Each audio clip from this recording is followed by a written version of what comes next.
Hey there, Rasmus. And right off the top, just tell me what you were doing last night and what your thought was on watching the game. And I assume that the text chain was burning pretty good. What was just some of the reaction and your thoughts on playing Montreal and the way that game went?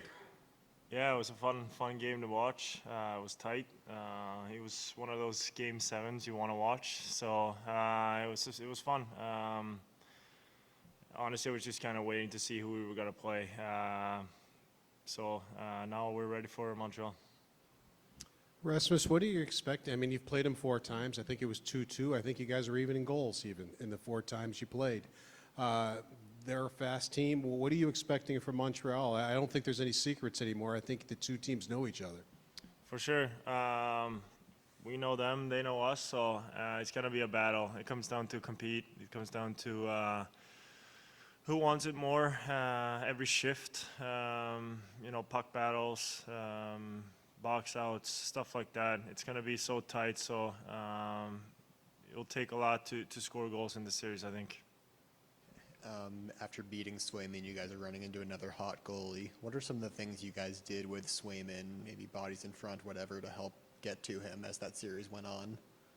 Yeah, we know how good Swayman is, and he's the top 3 goalie in the league. So we know it was going to be hard. So we had to stay on top of him all series long. We had to be annoying. Bump into him a couple times. We had to make it hard on him, and I think we did a good job with that. So, yeah, it was cool to see. Rasmus, how did you feel about your own game against the Bruins? It seemed like after the first couple of games you found a groove and got going, but just how did you feel about your own game and maybe what stood out about the first taste of playoff hockey, I guess? It's fun. It's great. I'm not out there looking for my A game. I only care to win that game, and if that means I have to play D in my own end for 60 minutes, I'll do that. So this time of the year, it doesn't really matter how you play. You just have to find a way to win. So I haven't even thought about my own game, to be honest. Rasmus, what was it like for you showing up at the airport on Saturday morning, Friday night, just seeing the reaction you guys got when you landed down? Yeah, I did not expect that, so that was it was amazing. It just shows how unbelievable our fans are. It was 1:30 in the night. I don't even know how many people. It felt like it was 300 to 500 people. So it was unbelievable. It was awesome to see, and I'm so proud of playing in front of these fans. Rasmus, you guys are coming off of an emotional series, as is Montreal. How do you guys refocus for this next series, which is going to be tough both physically and emotionally? Yeah, I mean we've had a couple of good days here to get our mind off things. Now you kind of feel that preparation is starting, and you have to mentally get dialed in again. So. We're ready. Like I said, we have had a couple good days here. Rasmus, you waited so long to be a part of playoff hockey. You talked about it so much. I'm curious, your experience so far. What's it been like, and where has it even exceeded your expectations? First of all, to see the city. What it can be like, or what it's like now, it's just unbelievable. That's the big thing, and then the hockey is kind of what I expected. It's fast, it's hard, and it's fun. You really understand now, or I realize back now that this is what you want to do every year. So I'm having a ton of fun. Rasmus, for a team that didn't have a lot of playoff experience, what did you get out of the first? What do you think this team got out of the first round and how it handled it? And how does it better prepare you for, what's in store? I think after this series, we kind of learned that this is just hockey. media and stuff are kind of blowing it up about playoffs and different things. But we play this sport in so long, so it's just hockey. But the level is a little raised and the competitors raised. I think that's the main one. We just gotta go out there and keep playing our game, and don't really think about all the outside stuff. Rasmus back here. Going off of that, how do you juggle maintaining your normal game, not making it bigger than it is, while elevating to the levels that you have already learned that playoff hockey is? Honestly, the crowd kind of helps you get dialed in, and you know how important these games are. So you don't even think about it. Your level just get raised, and the compete level gets raised just knowing it's playoff hockey. So it's unbelievable. Rasmus, we spent so much time talking about Pasternak the last round. We're going to probably spend the same amount of time on Caulfield and Slavkovsky and Suzuki in this round. Just initially, what are your thoughts on, from playing those guys, what are the keys in just trying to, keep them under control? Obviously, you don't expect you're going to totally shut them down, but they're the main guys that can hurt you. Yeah, they have a lot of skilled guys. It's the same with everybody. You have to take away time and space, stay on top of them, be hard on them,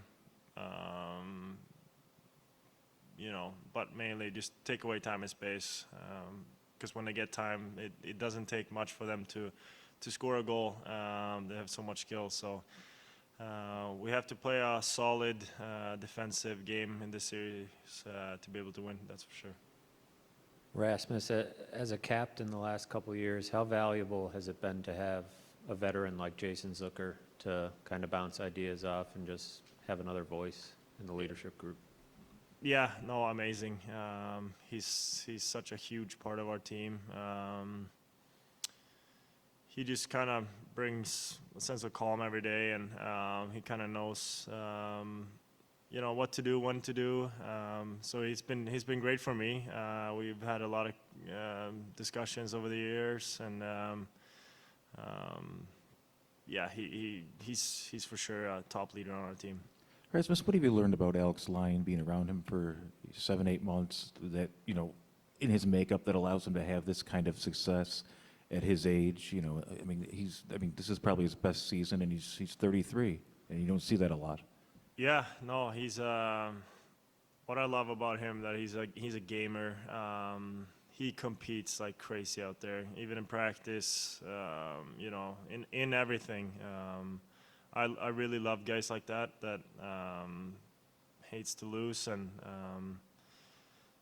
want the opponent to look bad and stuff. So you saw it the game he came in. He just started chirping guys right away. It was I really feed off that, and I love guys who have that energy. Rasmus, it seemed like there was an improvement on the power play near the end of the series. What kind of things have improved now and are starting to go the right way? The simpleness, the puck tempo. It's a little mix of everything, but just slowing everything down and realize you don't have to complicate things. Just go out there and compete and make the right next move. Don't try to force anything. So that was our key. Rasmus, as a defenseman and as a more experienced defenseman now, what's your appreciation for what Hudson's done in his first 2 years and what he's done in these playoffs so far? Yeah, it's awesome to see. He can play good hockey in both ends. He's a small guy, but he finds a way to to have good numbers or whatever it is, and then offensively, he can create from nothing, which is pretty cool to see. And then I've seen lately that he has a good shot too.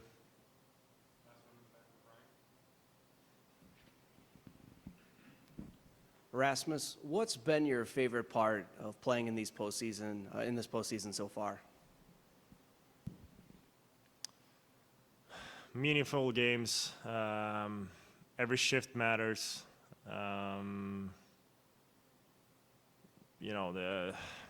it's a mix of everything, honestly. But I think to play games that really matters, I think that's the best part about anything. Thank you.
Hi, Ryan.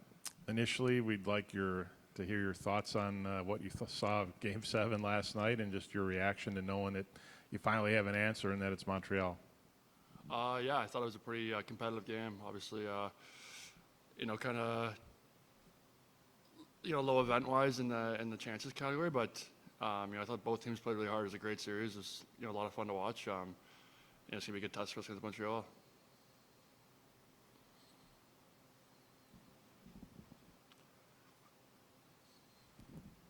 Ryan, what are you expecting from Montreal? You've played them 4 times this year. You've seen them, as you said, just here in the playoffs. What do you expect from them? They got a lot of speed, a lot of skill. They play with a lot of pace. They're well coached, so it's going to be a good test for us. I think they're kind of a younger team like us, so that's going to be fun. They play with a high level of intensity, so it's going to take all of us going. Ryan, Rasmus was just here and he was talking about playoffs and playing meaningful games. He's such a calm guy generally. Have you noticed any difference in him since the playoffs started and kind of, I don't know if it's the joy that he gets out of it or just the way he has been in the last 2 weeks? Yeah, I mean, he's always, pretty calm, but he's, a big competitor too. So I think in these meaningful games, he's always obviously cranking it up and playing his best hockey. So, Rash is doing his thing and leading our ship, and it's been going well for us. Ryan, what are you expecting as far as the atmospheres in this series? You know what your building's been like, and you've gotten a taste of the Bell Center in the regular season, but it cranks up a notch in the playoffs. Yeah, I think it's going to be a lot of fun. Obviously our fans have been amazing so far, and I've heard their fans are great too, so it should be an exciting series. Ryan, the team, when it played to its identity, seemed to play its best. How validating was that in the buildup of the 4 months that preceded the postseason? I mean, you guys found your identity. So what is it about this team's identity, and how important was that to win games when you could play that way? Yeah, I think we know, how to play when we're at our best, and I think we're kind of finding ways now that even when we're not at our best, to kind of get those wins too. So, I think as a group, we just have so much fun together, and we always want, want to play well and get wins together. So, we just have a great group in the room, and we're kind of doing it collectively. So that's the kind of the fun part. There are a lot of guys that had never been in the playoffs before, your teammates. You've been to the Stanley Cup Finals yourself. Did guys like ask you questions beforehand, maybe about what to expect and that kind of thing, considering the experience that you've had? Yeah, for sure. I think there's a lot of questions, but it's kind of tough to give answers. I feel like every playoff series is a little different, and especially playing in the West, it's completely different team. So I can only give so much help or info, but I think the guys have done a great job with the intensity, and it's been a lot of fun to watch. Ryan, obviously it's tough on the top guys in the playoffs. There's so much attention on them. Where is your game in terms of potentially trying to chip in offensively here while at the same time you're trying to stay defensively responsible? Yeah, I think Boston did a good job against our line. We're pretty good off the rush, and I think they kind of shut us down like that. So we got to tweak a couple of things going into the next series to kind of be more effective in other ways, and I think we're looking for a good answer here. Ryan, I asked Rasmus the same question. He said that these couple of days off have really helped him personally. What do you think will help the team in general regroup mentally after coming off of an emotional series here? Yeah, I think just being able to kind of recharge the batteries a little bit, kind of clear the minds. Obviously a very intense and emotional series against Boston, so I think a little bit of time off was kind of needed for us. But it kind of looks like everyone's kind of getting a little bit hungry, ready to go again.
Well, Lindy, now that you have a verdict, I'd like your thought on Game 7, first of all, how bizarre that was, and maybe what your takeaways are, and what's just your general thought on knowing it's Montreal.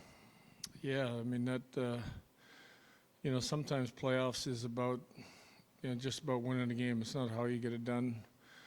You've got to find different ways. You watched that game last night, and you get a crazy goal. You haven't had a lot of opportunities, but I've said this before, that you've got to find ways to win games. Sometimes it doesn't look real pretty, but you've got to find ways to win games in the playoffs, and they found a way to win Game 7. Lindy, what makes Caulfield such an effective goal scorer? He's got a great shot, a great release. He's good at hiding, finding quiet areas, and he's got a great release. A smaller man with, small stick, quick release. You think you can get to him, but you can't because he's getting the shot away. A great skater at the same time. So, he's got a complete package, incredibly strong on the puck and strong release. All in January, you guys gave up 2 quick ones and you called a timeout and you said just to slow things down a bit. What's the challenge of managing that building and that crowd there to keep things in control a bit? Yeah, I don't know if you can control it. Yeah, I think you manage the puck well and don't give them the start they want. That'll be a high-energy building for sure. Every building, though, in the playoffs now, high energy. It's one of the great places to play hockey in Canada. To be there for a game, whether you're the home team, the road team, it's. I know, I couldn't wait when I started my career to play in Montreal because of just the history of that place and how great that building has been for their team. To follow up on, Lindy, that, what was it like? I mean, I believe it would probably be the Forum where you made your debut. It was the Forum, yeah. What was that still It like? was in black and white, too. That wasn't my question. What did the team reveal to you after, you talked identity throughout that 4-month run, and to bounce back from the losses in the playoffs where everything is more magnified, what do you think the team revealed to you or to itself over the course of the last That 6 we've become a pretty damn resilient team, that we can manage the emotions of a series, the disappointment of losing a couple games at home. I mean, you look at the Montreal-Tampa series too. I think it's 5 of the 7 the home team lost. Our guys, losing a disappointing game 5, an overtime game that could have been. You imagine the noise in this building if you score the overtime goal and you clinch the series, and we didn't. And then you got to deal with that emotion after you didn't get it done. Going to the visiting building, and that building was pretty charged up, but I really felt our first periods, we were really on our toes, where our gap and taking time away from the opposition was good. There's just little things that you get to control, and I think our group did a good job of being able to control the emotions and put games away when it didn't go our way. You mentioned the Forum. You've, I think, been a part of 2 playoff series against the Canadiens, one as a player, one as a coach. Just the teams have a rich history in the postseason. Just what do you remember about, I think, '83? That was a kind of a famous series, and then year 1 as coach. I don't remember a lot about '83. I remember probably more about the coaching one. Montreal had a heck of a team. They had a big line. I think it was Stevenson was on that line. Danfus, maybe. Can't remember the other guy. Don't know for sure, but I might still have notes on that game. They were the better team the whole series. I think we swept them. Is that correct? Did we sweep them? Yeah. They were the better team when it came to stats. And I guess my point again is you've got to find ways to win. We got great goaltending out of Dom, and we found ways to win. I think we were able to frustrate them. And that's part of the playoffs. You may not be the better team every night, but you got to find different ways to win. In Game 6, there was a shift. Jason Zucker took a hard cross check. He was down on the ice. He gets back up. He gets hit again. He's in a ton of pain on the bench. He was already playing through whatever happened a few games earlier. What did you just notice about what he brought to your group, toughness-wise, energy-wise, even if, when the production's not there, just kind of what he's bringing? Just the, ability as a veteran player to get back up and get right back at it.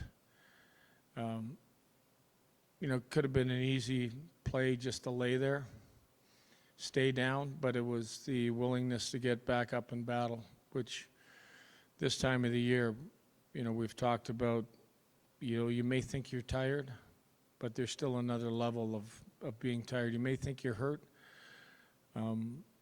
It's got to be hurt. You got to be hurt pretty darn bad to take yourself out of the play or take yourself out of the game. And I think that was just a great example of it. Kind of get up on one knee and get that leg on underneath them, and then get up on the other one and say, okay, on a battle through this. You know, a great example for our group. Are you expecting more open ice and rush play in this series compared to the Boston series, or do you just never expect that going into a playoff series? I really never, you know, I think teams, once they get to the playoffs, there's a huge focus on not giving up big opportunities. You can look at where our defensive game is now compared to maybe some parts of the regular season where, in that series, you know, Pasternak got behind us a couple times, but we stayed away from a lot of the rush opportunities. They're going to do the best to stay away from it. I think you can force other teams out of that game by getting a bigger lead. You can see even in the third period in Boston, all of a sudden we started getting some bigger opportunities. We got a 2-on-1. You know, we had Thompson going in on a 2-on-1. Those opportunities go up as the game dictates. So if you're leading and you're starting to lead late, you've got to put more risk in your game. I mean, I've talked about putting risk in the game, and all of a sudden we have to give up stuff too. So I think that's kind of game driven at the same time. I mean, you look at the other game last night, how crazy that was for Minnesota, a real good defensive team.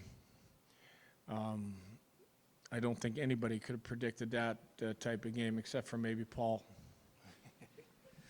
Lindy, you know how electrified the city would become with, you know, the team's success, and maybe the guys in the locker room. And it isn't right now.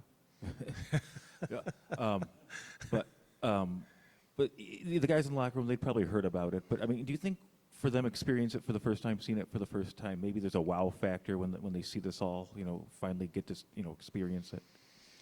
Well, you know, we talked about the, you know, areas of improvement. We got to improve. You wipe the slate clean, there's areas you got to improve. We got to improve our home game has to be better. That's controlling emotions, controlling, you know, I think sometimes your home fans can drive you to a, you know, maybe a crazier level of play, maybe even a reckless level of play, or you're in your own building. You want to entertain sometimes. But we need to get our home game in a better place. We know that we're going to have to win games in this building. Knowing that we were a good road team in the last series, but we got to improve that. There's a good part of both sides of the special teams. We need to improve. We want to continue to improve. This isn't about just moving on to the next series, and we got to improve some stuff. We had a good day working on it yesterday, and we've talked about a lot of stuff this morning in our morning meeting. Didn't want to go on the ice, just the fact we'd be on the ice too many days in a row, and we'll get a good practice in tomorrow, knowing that there's parts of our game we gotta get better. Lindy, on a related note, Rasmus Dahlin has waited for this for a long time. He's committed to it and strove towards it. And I'm curious what it's been like for you to kind of watch him go through this process and be able to experience what he's experienced so far and what may yet come. I am so happy for him and a number of guys, but for Rasmus to get drafted here, to develop here, to want to stay here, to finally get to feel what it's like to be in the playoffs as a Buffalo Sabre, there'd be no greater wish for me than for him and the other players that have been here and said, okay, we're going to make this work. You know, he openly said that I'm a Buffalo Sabre and I got to help make this team get better. And he's gone out and done it. And, you know, I think you see the smile on his face, and I've had conversations with him, and, you know, even heard him say to me, these fans are crazy. It's a new level of crazy in the playoffs for sure. You know, I think they got to see a little piece of it the last, 15, 20 home games in this building when the building was sold out, the noise in the building. But for Dahls and the year he's had, the adversity he's faced, I'm so glad that we're right here right now. Is there any chance you'll get Justin Danforth back in the postseason, or you think he's probably shut down? Okay, let's go through. I actually talked to him yesterday. He's doing good. I don't know what period of time that I'm going to say I don't believe so, but I wouldn't rule that out. We do have Carrick, who is going to see our doctors today and thinks he's further along than maybe I portrayed yesterday. So with good news, he could join our team back for practice tomorrow, which is great news. That would put him, a little bit ahead of schedule, but and Osty is where I said he was at yesterday.